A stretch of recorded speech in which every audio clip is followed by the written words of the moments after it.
او شعرونه دي چې هره شیبه د هیلو بنده دروازه ووهم هره شیبه د هیلو بنده دروازه ووهم زه په خاموشه شوګیره تمامه شپه ووهم د پښتنو په قتلیام به څنګه چپ پاتې شم زه مولا نه یم چې په داسې حق به خپه ووهم او چې مې په خپلو وسایلو کې محتاجه ساتي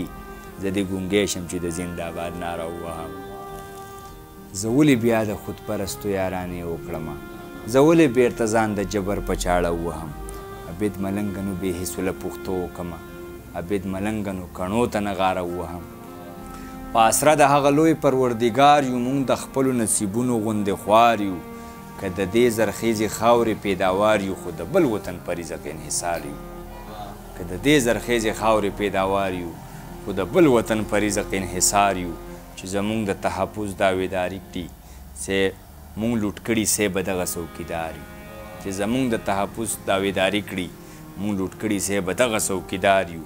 یو دوه درې ورځې ماتم په شهید وکړو بیا د نوې حادثې په انتظار یو یو دوه درې ورځې ماتم په شهید وکړو بیا د نوې حادثې په انتظار یو بې لښکره بې ساروانه پښتانه یو